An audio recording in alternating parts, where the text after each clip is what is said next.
Parfois, une simple rencontre bouleverse le cours d'une vie. Ce jour-là, je ne savais pas que cet inconnu allait me sauver, et que plus rien ne serait jamais comme avant. Je m'appelle Claire. J'ai 34 ans, une vie qui semble normale vue de l'extérieur. Un travail de bureau, un petit appartement dans le 13e arrondissement de Paris et une routine bien huilée. Rien d'extraordinaire, rien de dramatique non plus. Mais à l'intérieur, je m'éteignais, lentement, en silence. Ce matin-là, le ciel était gris. Pas un gris poétique, non. Un gris lourd, presque hostile, comme si l'air lui-même voulait me retenir chez moi. J'ai failli rester au lit, laisser le réveil sonner jusqu'à l'étouffer sous l'oreiller. Mais je suis sortie, machinalement. Comme tous les autres jours, le métro était bondé. Je me suis enfoncée dans la rame, casque sur les oreilles, regard flou. La bande-son de ma vie était devenue un murmure indistinct. J'étais là, mais absente. Je ne voyais plus personne. Je ne ressentais plus rien. Jusqu'à ce moment précis. Sur le quai de la station glaciaire, un homme est monté. Je ne saurais dire pourquoi je l'ai remarqué. Il n'était pas particulièrement beau, ni extravagant. Mais il dégageait quelque chose. Une énergie calme, une présence. Il s'est assis en face de moi et nos regards se sont croisés. Juste une seconde. Mais cette seconde-là, je l'ai sentie, comme un éclair dans la brume. Je me suis remise à respirer. Je n'y ai pas prêté plus d'attention sur le moment. Il est descendu quelques stations plus loin. Et la vie a repris son cours. Mais ce jour-là, quelque chose avait changé. Comme si une minuscule fissure venait d'apparaître dans le mur que j'avais construit autour de moi. En rentrant chez moi le soir, une fatigue étrange m'est tombée dessus. Pas physique. Une lassitude intérieure, profonde.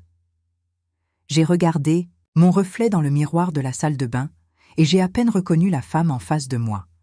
Cerne, teint blafard, regard vide. Comme si l'étincelle qui m'animait autrefois s'était éteinte sans prévenir. Puis, j'ai repensé à lui, à ce regard. Ce n'était rien, juste une coïncidence, mais j'ai compris que j'étais au bord. Je ne le disais à personne, mais je portais un poids que je n'arrivais plus à tenir seul. 2 jours plus tard, en sortant d'un entretien sans intérêt, je l'ai revu. Exactement au même endroit, même heure, même regard.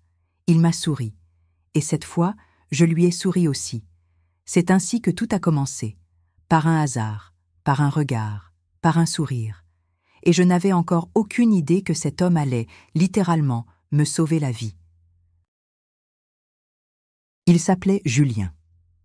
Je l'ai su ce jour-là, quand nos regards se sont recroisés pour la 2e fois sur le quai de Glacière.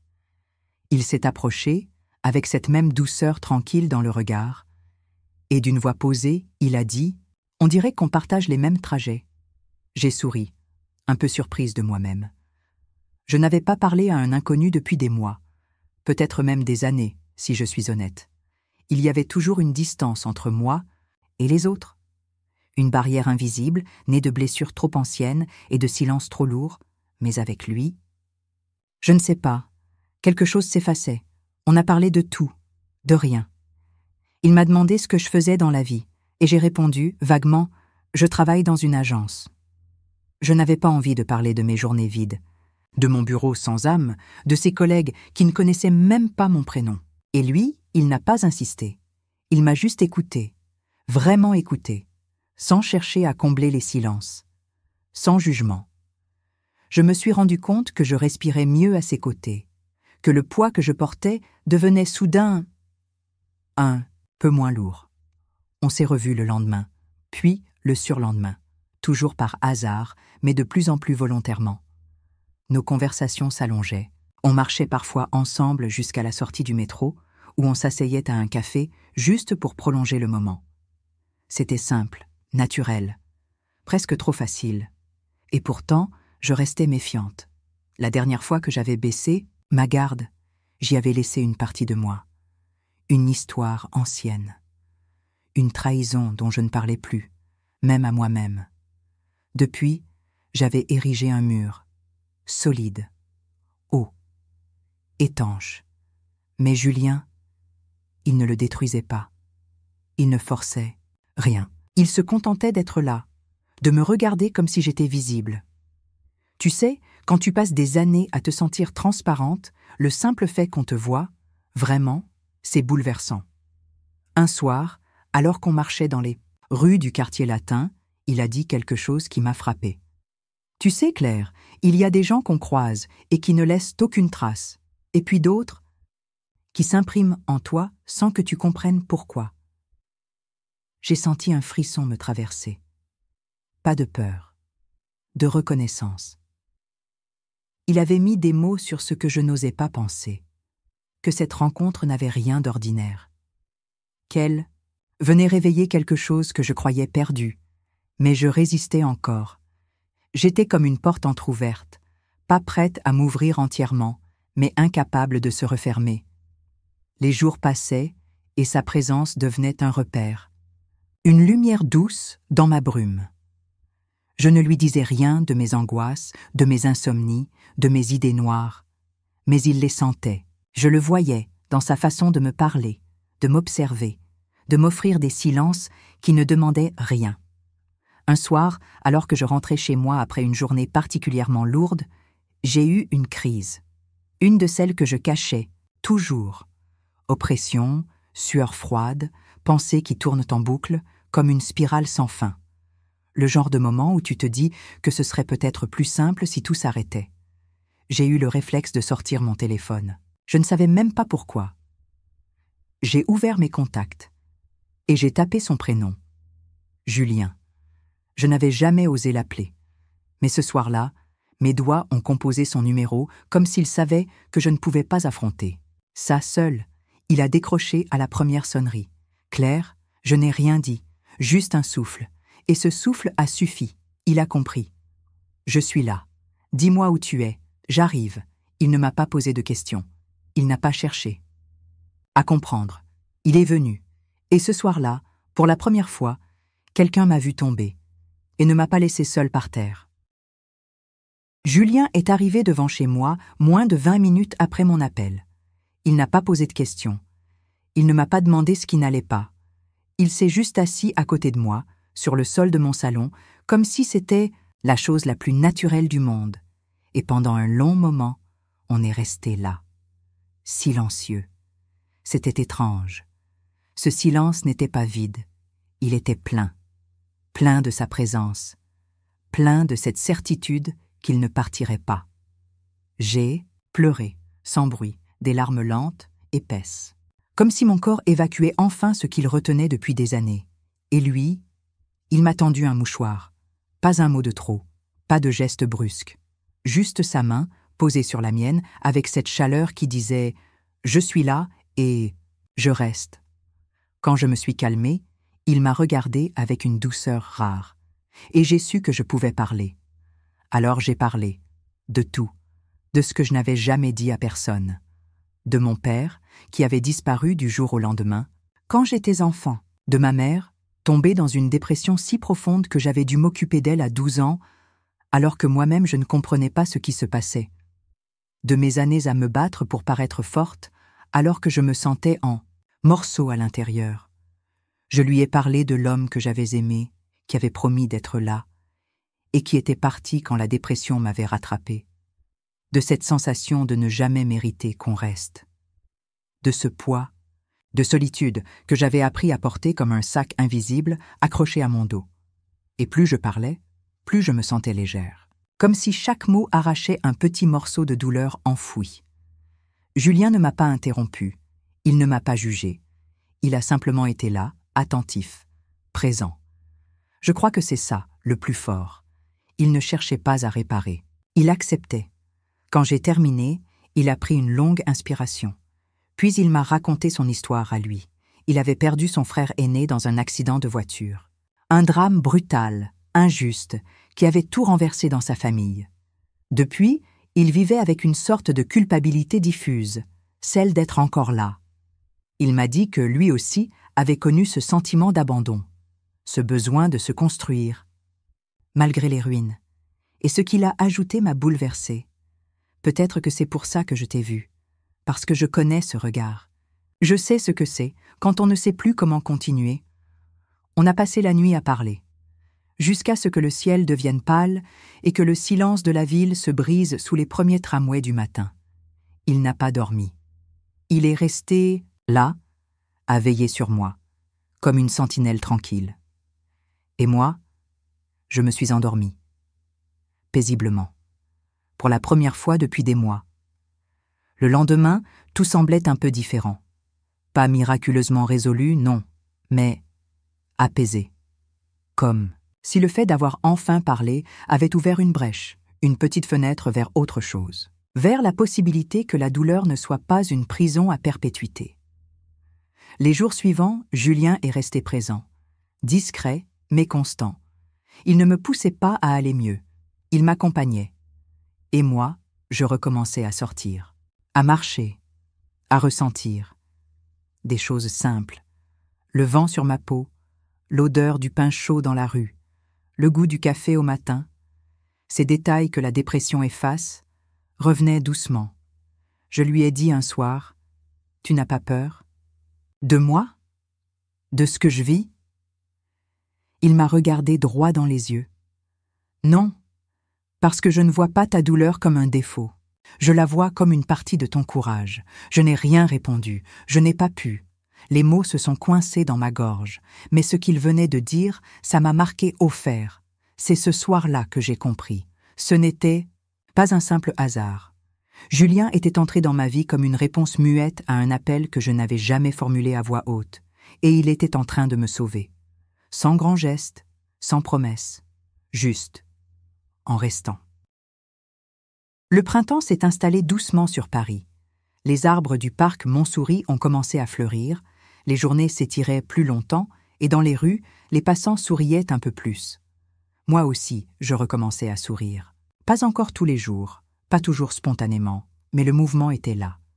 Julien en était le moteur invisible. Nous avions instauré un rituel silencieux. Un message chaque matin, un appel chaque soir, et des rendez-vous improvisés. Pas pour faire quoi que ce soit de particulier. Parfois, on marchait en silence. D'autres fois, on parlait de cinéma, de musique, d'odeurs d'enfance. Des sujets légers, flottants, mais profondément humains. Un jour, alors qu'on était assis sur un banc, il m'a demandé « Est-ce que tu crois aux rencontres qui changent une vie ?» J'ai baissé les yeux. La question me semblait presque rhétorique. Depuis qu'il était là, je ne croyais plus seulement que c'était possible. Je savais que ça existait.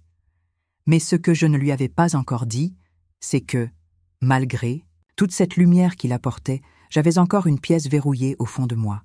Un vide plus ancien, plus noir. Il y a des choses qu'on garde même quand on croit avoir tout dit, des zones mortes qu'on évite instinctivement, par peur de ce qu'on pourrait y trouver. La mienne, c'était l'idée de ne pas avoir de valeur, de ne jamais en avoir eu. Je ne savais pas d'où elle venait exactement. Peut-être de l'enfance, du regard absent de ma mère, des absences successives de figures masculines, des trahisons, des silences trop longs.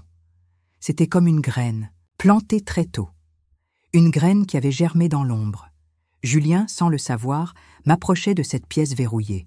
Avec chaque regard, chaque geste, chaque mot doux mais sincère, il forçait l'interrogation. Et si j'avais tort sur moi-même ? Un soir, j'ai pris une décision. Je lui ai proposé de venir chez moi pour dîner. Rien de spectaculaire. Juste nous deux, autour d'une table, avec une bouteille de vin et un plat que j'avais cuisiné comme je pouvais. Ce geste, pour moi, c'était énorme. C'était ouvrir mon intimité. Lui dire sans parler « Je te fais confiance ».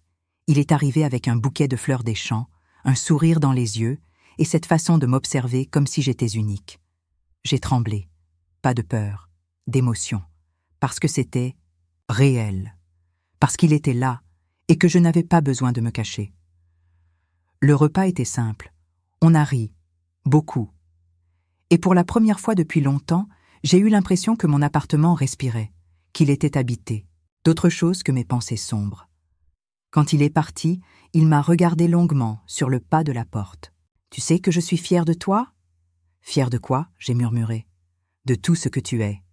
Même quand tu crois que tu ne vaux rien, moi je vois tout ce que tu vaux. » Je n'ai pas su répondre. Je l'ai simplement pris dans mes bras. Un geste rare, presque sacré pour moi. Et dans cette étreinte, j'ai senti un mur s'effondrer à l'intérieur. Un mur qui me séparait de moi-même depuis trop longtemps. Mais ce que je ne savais pas encore, c'est que cette transformation fragile allait être mise à l'épreuve bien plus vite que je ne l'imaginais.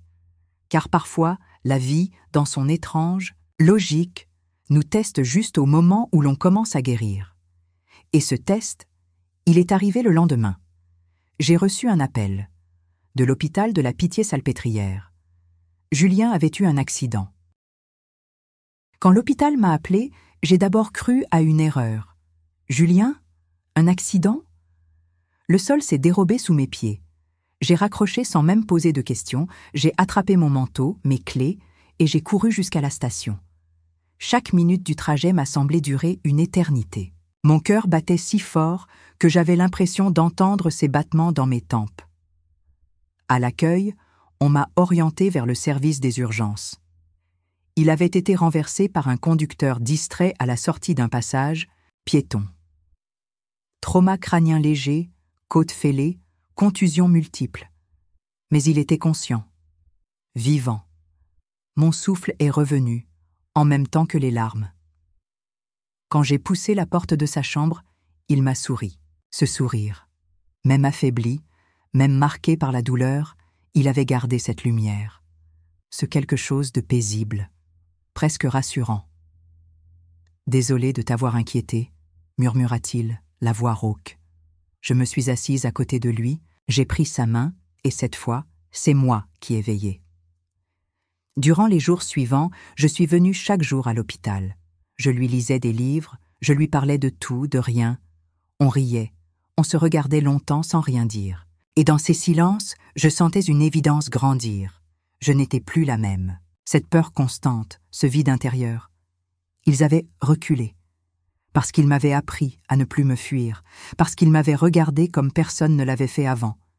Et à mon tour, je le regardais avec ce mélange d'admiration et de tendresse que je n'arrivais plus à dissimuler. Il m'avait sauvé, c'est vrai.